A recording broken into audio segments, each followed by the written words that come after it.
నమస్తే. నేను ఇందు. మనతో పాటు పొలిటికల్ అనలిస్ట్ అంకమ్మ చౌదరి గారు ఇప్పుడు మనతో ఉన్నారు. నమస్తే సార్. సార్ అంటే ఇప్పుడు ఎలక్షన్స్ మొత్తం ఒక ఎత్తైతే గనక ఇప్పుడు జగన్మోహన్ రెడ్డి గారు రీసెంట్‌గా ఇప్పుడు ప్రెస్ మీట్ పెట్టి దీనికి సంబంధించి ఒక రౌడీయిజం చేశారు. అండ్ అలాగే పోలింగ్ వద్ద ఎవరు ఏజెంట్లు వైసీపీ ఏజెంట్లు లేకుండా చూసారంటూ కూడా ఆయన ఆరోపిస్తున్నారు. ఆయన ప్రెస్ మీట్ పెట్టి చెప్తున్నారు. ఏమంటారు సార్ దీని గురించి? అంటే జగన్మోహన్ రెడ్డి గారు అంతకుముందు జరిగిన స్థానిక సంస్థల ఎన్నికల్లో ఎంతమందిని నామినేషన్ వేయించడానికి సహకరించారు, ఏ విధంగా అంజిరెడ్డి తాత లాంటి వ్యక్తిని ఏ విధంగా చేశారు, లేదంటే ఒక మహిళ భారతీయ జనతా పార్టీ మహిళ ఓటు నామినేషన్ వేయడానికి వెళ్తే ఆమె ఎక్కడో దాచుకున్నటువంటి పత్రాలను కూడా ఏ విధంగా లాక్కున్నారు, ఇవన్నీ ప్రజలందరూ చూశారు. ఈ రోజు జగన్మోహన్ రెడ్డి గారు చాలా సూక్తులు చెబుతున్నారు. ఇక్కడికి వచ్చేసి ఏజెంట్లు ఎలా ఉండాలా, ఎన్నికలు ఎలా జరగాలా, ఫామ్ గురించి చెబుతున్నాడు, వాటి పేర్లు చెబుతున్నాడు. చాలా విచిత్రంగా ఉంది ఇవన్నిటి గురించి చెబుతా ఉంటే.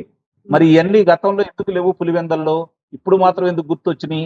అవన్నీ ఇక్కడ జరుగుతున్నాయి కాబట్టి ప్రజాస్వామ్యబద్ధంగా ప్రజల కొరకు ప్రజల చేత ఎన్నుకోబడిన ప్రజాప్రతినిధుల ఎన్నికని ప్రజాస్వామ్యబద్ధంగా చేస్తే ఎలా ఉంటుంది అనే దానికి నేను పులివెందల సాక్ష్యం. దానికి ఈ రోజు ఆయన బయటకు వచ్చేసి అసలు ప్రజాస్వామ్యం ఉందా, ఈ విధంగా మాట్లాడుతూ ఎన్నికల గురించి మాట్లాడుతూ ఏజెంట్ల యొక్క విధి విధానాల గురించి మాట్లాడుతూ ఎన్నికల సంఘం విధి విధానాల గురించి మాట్లాడుతూ ఎన్నికల అధికారులు ఏ విధంగా వ్యవహరించాలనే దాని గురించి మాట్లాడుతూ ఇది ప్రజాస్వామ్యమా, ఇలా అయితే ఏ విధంగా జరుగుతుంది, ఈ విధంగా చేసుకుంటుంటే ఎట్లా తీసుకెళ్తున్నారు, చంద్రబాబు నాయుడు గారు ఈ విధంగా చేయడం ఏంటి, ఇవన్నీ మాట్లాడుకుంటూ వస్తున్నారు. నిస్సందేహంగా అదే అడుగుతున్నారు కూడా ప్రజలు కూడా.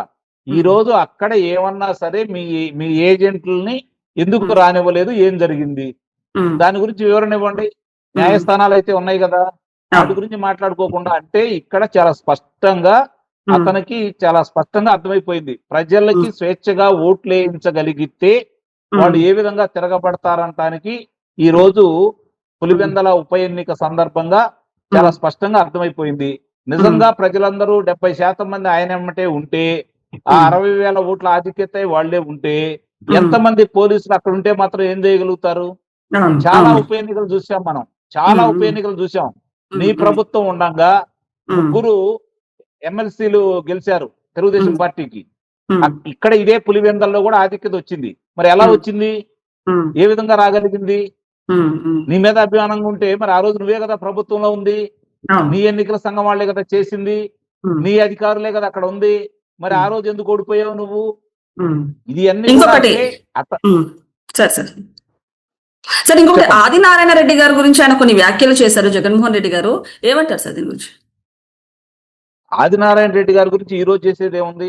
అంతకు ముందు కూడా వివేకానంద రెడ్డి గారి హత్యకు సంబంధించి ఆయనకు ఆపాదించాలని, బీటెక్ రవి గారికి ఆపాదించాలని, చంద్రబాబు నాయుడు గారికి ఆపాదించాలని, అలాగే లోకేష్ బాబు గారికి ఆపాదించాలని వాళ్ళ పత్రికలో ముందేమో గుండెపోటని చెప్పని వాళ్ళ ప్రసార మాధ్యమంలో ప్రచురించుకొని, ఆ తర్వాత సునీత గారు వచ్చేసి సునీత గారు చెప్పిన తర్వాత ఇది అనుమానాస్పదం ఉంది అన్న తర్వాత దాన్ని మళ్ళీ హత్యగా చిత్రీకరించేసి దానికి సంబంధించి నలుగురు పేర్లు ఉదాహరించుకొని సునీత గారు వాళ్ళ పేర్లు ఆ రోజు చెప్పించేసి తర్వాత సంతకం పెట్టమంటే పెట్టకపోతే అప్పుడు దాన్ని మళ్ళీ ఆమె మీదే ఆపాదించారు. అలాంటి గనుడు జగన్మోహన్ రెడ్డి. ఈ రోజు ఆదినారాయణ రెడ్డి గారి గురించి వాళ్ళ మనుషులు వస్తున్నారంటే నీ ప్రాంతం, నీ ఏరియా, నీ కంచుకోట, నీ దగ్గరికి సీమ కూడా రావడానికి ఆస్కారం లేని ప్రాంతంలో ఆదినారాయణ రెడ్డి వచ్చాడు అంటే నువ్వు బలహీన పడ్డావా? ఆదినారాయణ రెడ్డి బలవంతుడు అయ్యాడా చెప్పానండి జగన్మోహన్ రెడ్డికి? అవినాష్ రెడ్డి బలహీనుడు అయ్యాడా?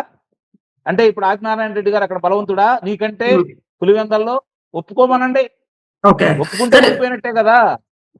ఇప్పుడు జగన్మోహన్ రెడ్డి గారి అడ్డాలో లోకేష్ మార్క్ పడబోతుందంటారా? ఏ విధంగా చూడొచ్చు అంటారు ఇప్పుడు ఎన్నికల తర్వాత? ఇప్పుడు లోకేష్ బాబు గారు అనే వ్యక్తి, జగన్మోహన్ రెడ్డి గారు అనే వ్యక్తులు ఇద్దరు కూడా, ఆయనేమో మాజీ ముఖ్యమంత్రి, లోకేష్ బాబు గారు ఈ రోజు రాష్ట్రానికి మంత్రి.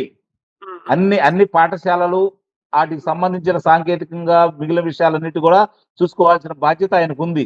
ఈ రోజు ప్రతి గ్రామంలో లోకేష్ గారు వెళ్ళడానికి అర్హత ఉంది. ఈ రోజు జగన్మోహన్ రెడ్డికి లేదుగా, జగన్మోహన్ రెడ్డికి లేదు కదా. ఉండ వచ్చిన అవకాశాన్ని సద్వినియోగం చేసుకోలేకపోయాడు. 151 స్థానాలు నీకు ఇస్తే నువ్వు సద్వినియోగం చేసుకోలేకపోయావు.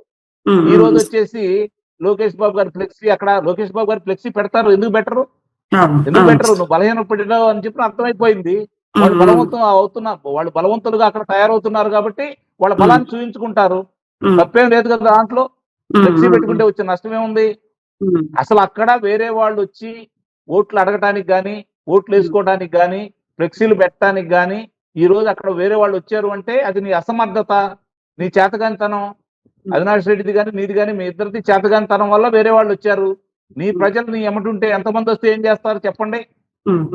నాకు తెలిసిన ఒక ఎన్నికల్లో నేను ప్రత్యక్షంగా చూసుకున్నాను. అతను మంత్రి, అతను వచ్చి ఎన్నికలకు వచ్చేసి ఇక్కడ ఏదో రిగ్గింగ్ జరుగుతుంది అని చెప్పని వస్తే అందుట్లో ఉన్నటువంటి ఆ గ్రామ సర్పంచి గంట టైం ఇస్తున్నాను నీకు, గంట టైం ఇస్తున్నాను, ఒక్కళ్ళ చేత నీకు అనుకూలంగా ఓటేయించుకొని చెప్పి బయటికి వెళ్ళాడు. గంట సేపు ఎదురు చూసేసి వెళ్ళిపోయాడు ఆ మంత్రి. ఆ ఊళ్ళో ఒక్క ఓటేయించుకోలేకపోయాడు. ఎందుకంటే ప్రజలందరూ వాళ్ళు ఎమ్మటి ఉన్నారు, వ్యతిరేకంగా ఉన్నారు. కాబట్టి ఇక్కడ కూడా నీకు అనుకూలంగా ఉన్నట్టయితే, నీ మనుషులు కనుక అయినట్టయితే జనాలందరూ కూడా ఈ రోజు వాళ్ళందరూ నీకే అనుకూలంగా ఓట్లు వేస్తారు కదా. సార్ ఫైనల్ గా అంటే జగన్మోహన్ రెడ్డి గారు చూసుకుంటే ఈవీఎం ట్యాంపరింగ్ వల్లనే టీడీపీ ప్రభుత్వం గెలిచిందంటూ కూడా అని చెప్పారు. కాకపోతే అది పక్కన పెడితే అది సొంత సామాజిక వర్గాలే ఆయన పార్టీ వీడి టీడీపీలోకి జాయిన్ అవుతున్నారు. అంటే మెషిన్ పక్కన పెడితే మనుషులే జాయిన్ అయిపోతున్నారు. ఏ విధంగా చూడొచ్చు అంటారు దీన్ని? అంటే 151 స్థానాలు వచ్చినప్పుడు ఈవీఎంతో గెలిచావా? 2004లో కాంగ్రెస్ ప్రభుత్వం అధికారంలోకి వచ్చింది, ఈవీఎంలతో వచ్చిందా? 2009లో కూడా అధికారంలోకి వచ్చింది, ఈవీఎంలతో వచ్చిందా? వాళ్ళే అధికారంలో ఉన్నప్పుడు ఓడిపోయారు అంటే దాన్ని ఈ రోజు ఈ విధంగా మాట్లాడుకుంటున్నారంటే వాళ్ళు చేసిన తప్పులు ఏమన్నా ఉంటే అది వీళ్ళు యువతరాలు చేస్తున్నారేమో అనే భ్రమలో వాళ్ళు ఉన్నారేమో అని చెప్పని నాకు అనిపిస్తా ఉంది. ఇక్కడ జరుగుతుంది ఏంటంటే ఈవీఎంలు అన్నారు, ఇప్పుడేమో బ్యాలెట్ లో జరుగుతా ఉంది. మరి బ్యాలెట్ లో జరిగినటువంటి 3 ఎమ్మెల్సీలు ఎందుకు గెలిచింది తెలుగుదేశం పార్టీ? నీ అధికారంలో ఉన్నప్పుడే కదా. ఎందుకు గెలిచింది తెలుగుదేశం పార్టీ? ఆ రోజు బ్యాలెటేగా. రాయలసీమ పశ్చిమ, తూర్పు 2, ఉత్తరాంధ్ర 3 కూడా బ్యాలెటే కదా. మరి ఎట్లా గెలిచింది తెలుగుదేశం పార్టీ? ఎలా ట్యాంపరింగ్ చేయగలిగింది? బ్యాలెట్లు కూడా ట్యాంపరింగ్ చేసే శక్తి వాళ్ళకు ఉన్నప్పుడు నువ్వు ఇంకా ఎన్నికల్లో పోటీ చేయడం ఎందుకు? ఇంట్లో ఇంకొకటి రేపు కౌంటింగ్ జరిగి రిజల్ట్ అయితే రాబోతుంది. సో ఫైనల్ గా మీ అనాలిసిస్ ప్రకారం ఎవరు గెలవబోతున్నారంటారు? అక్కడ వీళ్ళ బేల మాటలు విన్న తర్వాత మామూలుగానే అయితే అక్కడ గెలుపు అనేది తెలుగుదేశం పార్టీ కష్టం అని భావించాం ఎన్నికల ముందు, ఏది 2024 ఎన్నికల ముందు. కానీ ఈ రోజు అక్కడ జరుగుతున్న పరిణామాలన్నీ చూసుకున్న తర్వాత తెలుగుదేశం పార్టీ అక్కడ విజయ దుందుబి మోగించబోతుంది, చరిత్ర సృష్టించబోతుంది అని అర్థమైన తర్వాతే వీళ్ళు ఇలాంటి ప్రేలాపనలన్నీ పేలుతున్నారని అయితే నాకైతే అనిపిస్తా ఉంది. తెలుగుదేశం పార్టీ పులివెందల జెడ్పీటీసీ ఎన్నికల్లో వాళ్ళ జెండాను ఎగరబోతుంది అనేది స్పష్టం. అందుట్లో ఎలాంటి అనుమానం ఏమీ లేదు. ఈ రోజు ఎన్నికల్లో వాళ్ళు బహిష్కరించారంటే దాన్ని బట్టి మీరు అర్థం చేసుకోండి, ఓటమిని అంగీకరించారు. కాబట్టి రెండో ఆలోచన అనేది లేదు. ఇదే విధంగా కనుక ఈ ప్రభుత్వం చేయగలిగితే 2029 ఎన్నికల లోపే వైఎస్ఆర్సీపీ పార్టీ అనేది కనుమరుగవుతుంది. అది అతనికి అర్థమైంది కాబట్టి ఏదో చేయాలని ప్రయత్నం చేశాడు, ఏమి చేయలేకపోయారు. వీళ్ళు సమర్థవంతంగా ఇప్పుడు వాళ్ళే ఇళ్ల మీద పడి కొట్టేవాళ్ళు, గొడవలు చేసేవాళ్ళు, వాళ్ళ వాహనాలు తడకబెట్టేవాళ్ళు, బాంబులు వేసేవాళ్ళు, అవి ఏమి చేయకుండా ఈ రోజు ప్రజల చేత ఓట్లు వేయించుకుంటున్నారు వీళ్ళు. అది గమనించుకోవాలి కదా. అంటే వాళ్ళ చేతుల్లోంచి జారిపోతుంది పులివెందలు అనేది వాళ్ళకి అర్థమైపోయింది. కాబట్టి ఇక్కడ ఓడిపోతే రేపు పొద్దున్న నేను ఎక్కడికి వెళ్ళినా కూడా నాకు తలవంపులు అనే భావంతో అతను ఏదో చేయాలన్నా గానీ అది కూడా ప్రయత్నం చేయలేదు. ఆ ప్రయత్నం సఫలీకృతం కాలేదు, ప్రజలు ఎదురు తిరిగారు. ఓటమి అనేది నిశ్చయం. తెలుగుదేశం పార్టీ విజయకేతనం ఎగరైపోతుంది. ఓకే సార్, నమస్తే.